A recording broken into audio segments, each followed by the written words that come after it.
Marlène Schiappa, secrétaire d'État chargée de l'égalité entre les hommes et les femmes, engagée aux côtés de notre cher Emmanuel Macron dans le parti En Marche. Alors on entend son nom partout depuis sa loi contre les violences sexuelles et sexistes et principalement depuis le 3 août dernier. Alors on en parle énormément en France mais au Québec forcément un petit peu moins et je pense que beaucoup de Québécois qui nous suivent, ou pas d'ailleurs, ne sont pas au courant de ce qui se passe. Et c'est primordial qu'on soit un maximum à en parler. Même si beaucoup d'interprétations de cette loi par ceux qui ont compris, qui ont lu entre les lignes, ont été jugées comme étant des fake news, c'est tellement facile de la part du gouvernement de dire que ce sont des fake news, de se couvrir derrière ça finalement. Alors cette loi contre les violences sexistes et sexuelles existait bien avant le 3 août. Elle a juste été un peu modifiée de façon assez traître pendant que les Français sont en vacances, mais ça c'est habituel. Pendant que le monde veut prendre ça un petit peu relax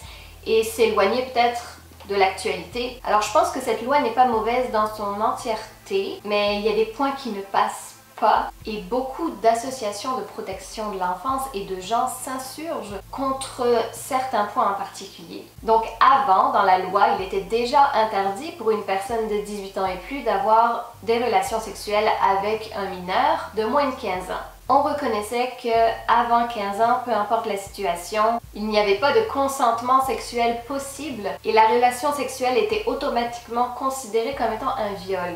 Parce qu'actuellement, un magistrat, ce qu'il peut dire, c'est l'enfant s'est pas débattu. Donc il n'y a pas violence, il n'y a pas contrainte, il n'y a pas menace, il n'y a pas surprise. Donc moi, d'après la loi, il n'y a pas viol. Donc il y a un acquittement. Nous, ce qu'on fait, c'est qu'on dit ok, l'enfant s'est pas débattu, l'enfant a peut-être pas dit non, mais le fait d'avoir moins de 15 ans, ça veut dire qu'il était contraint ou surpris. Donc c'est un viol. Donc c'est un renfort très fort du code pénal pour mieux condamner, sans avoir à prouver que l'enfant a été forcé, les viols qui sont commis sur eux. Donc pour la nouvelle loi, il y a eu un débat concernant le seuil d'âge adéquat. Est-ce que ça allait être 13 ans? Est-ce que ça allait être 15 ans? Mais finalement, le seuil d'âge du consentement sexuel n'existe plus. Ils ont abandonné le principe d'âge minimum. Ce sont les juges qui devront décider s'il y a eu viol ou pas. Ça va être à eux de déduire de l'absence ou de la présence du discernement de l'enfant, parce que sans cette loi avant, forcément, il n'en était pas capable, faut croire. Donc ce sera toujours à l'enfant de prouver qu'il n'a pas consenti à l'acte sexuel, peu importe son âge. L'enfant de 5-6 ans devra prouver qu'il a été contraint, forcé ou surpris, alors que la majorité des adultes à qui ça arrive aujourd'hui et depuis toujours ont de la misère à s'exprimer et à mettre des mots tout simplement sur ce qu'ils ont vécu. Combien de femmes vont passer toute leur vie avec ça enfoui au fond d'elles parce qu'elles ont peur de parler pour une raison ou pour une autre. Alors demandez ça à un enfant. Ça n'a rien changé finalement cette loi de marde. Le risque est ce qui fait peur. Un enfant ne devrait jamais avoir à se battre pour quelque chose qui est aussi logique. Voyons donc, il ne peut pas être consentant. Et un autre des points les plus importants dans cette loi est le fait que Schiappa veuille vraiment mettre en application l'apprentissage de la sexualité aux enfants de tout âge, et ce dès la maternelle, avec 3 séances par année scolaire. Donc aux yeux du gouvernement, au lieu de protéger les enfants des pédocriminels par des lois précises, ils préfèrent qu'ils aient une éducation sexuelle le plus tôt possible. Comme ça, ils devraient être en mesure, ces enfants-là, de se défendre par eux-mêmes et de savoir que ce qu'on peut leur faire subir n'est pas correct. Bien sûr, un enfant très jeune est très capable de raisonner de cette façon, c'est tout à fait normal. Un enfant n'est absolument pas manipulable. Et vous allez pouvoir le constater avec le document Stratégie nationale de santé sexuelle 2017-2030. On voit bien qu'il est écrit de la maternelle au lycée, même si on essaye de nous faire croire que ça ne sera qu'à partir du collège. Ce document vient quand même d'une source gouvernementale. Donc ça, c'est ce que l'éducation nationale doit suivre, ce que les écoles doivent respecter dans leur programme scolaire. Et je vais vous laisser le lien du document complet dans la barre de description sous cette vidéo. Vous allez pouvoir vérifier par vous-même. Mais encore aujourd'hui, l'article du Libération nous dit que non, c'est nous qui interprétons mal. C'est pas du tout ça qu'elle voulait dire, la Schiappa. Même si ça apparaît clairement dans le document dont je viens de vous parler, non, ça ne sera pas dès l'âge de 4 ans. Mais ce démenti est flou. On nous dit que ces cours vont être donnés par des associations qui ont des agréments, donc qui ont un accord. Mais qui donc? Et que vont contenir exactement ces cours d'éducation sexuelle? Je vous mets un court extrait de la vidéo du pédopsychiatre Maurice Berger, qui en parlait déjà à titre de prévention l'année dernière.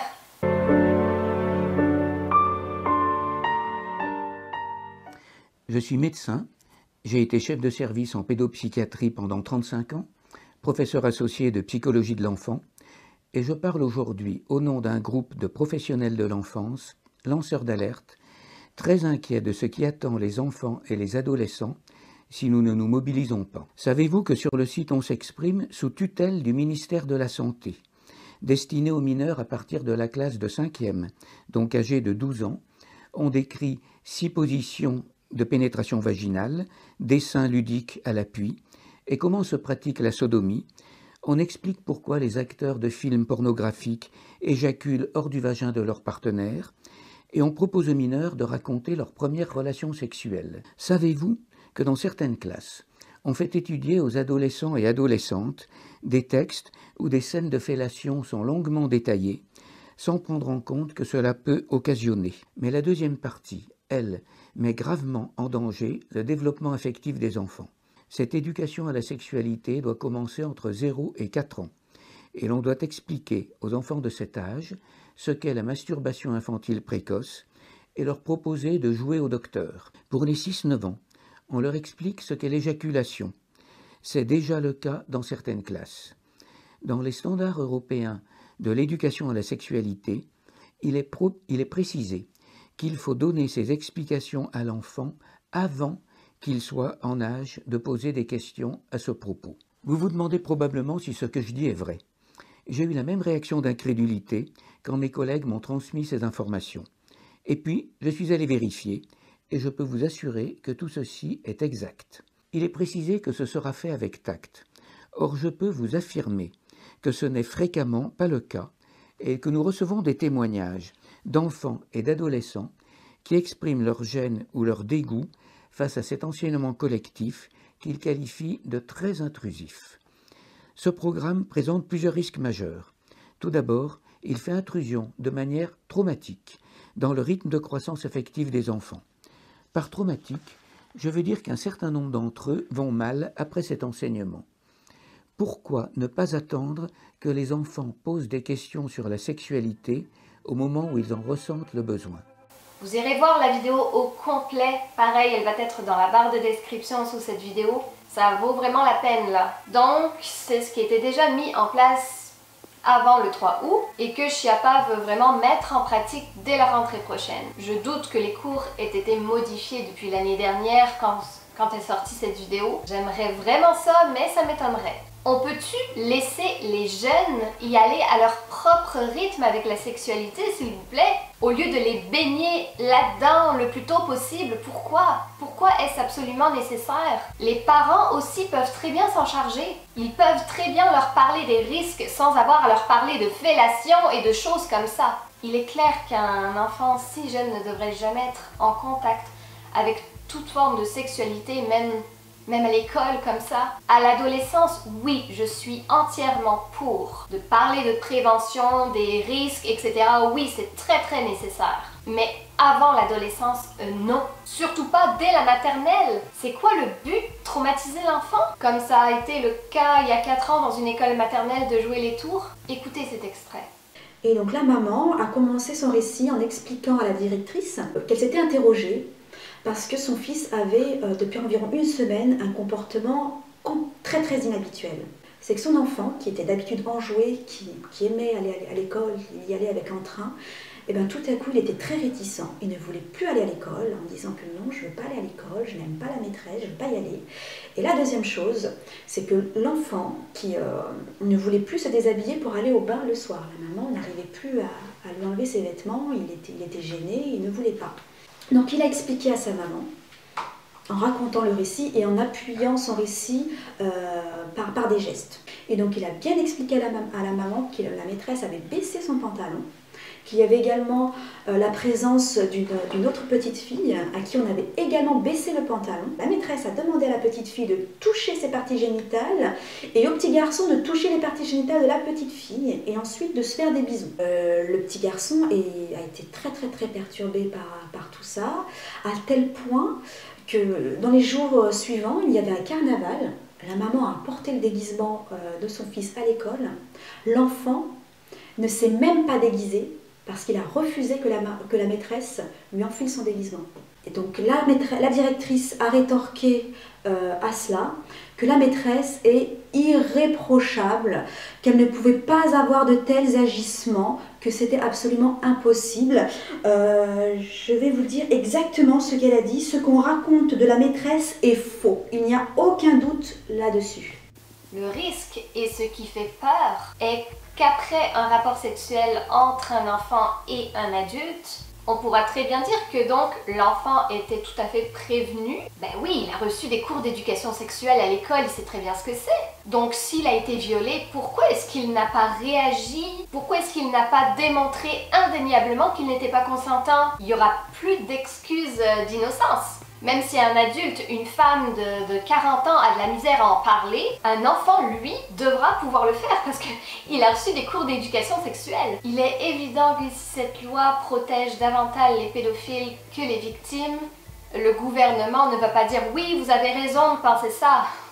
Le gouvernement va toujours se protéger, ils ne vont pas le dire. Donc c'est normal qu'ils essayent par tous les moyens de démentir. Ils vont pas l'admettre ouvertement, oui, vous avez raison, vous nous avez démasqués, on est désolé. Tu sais, si on prend l'exemple de l'affaire de Montpellier, cette pré-ado de 12 ans qui était tombée amoureuse d'un homme qui avait 40 ans de plus qu'elle, était-elle vraiment consentante? Leur relation a quand même duré 2 ans. D'ailleurs, l'homme de 54 ans vient d'être arrêté là, fin juillet. Donc l'homme, qui était père de famille à part de ça, s'était fait passer pour un photographe et allait chez la jeune fille le mercredi après-midi, pendant que la mère n'était pas là bien sûr. Il avait commencé à l'approcher il y a 2 ans, à l'été 2016.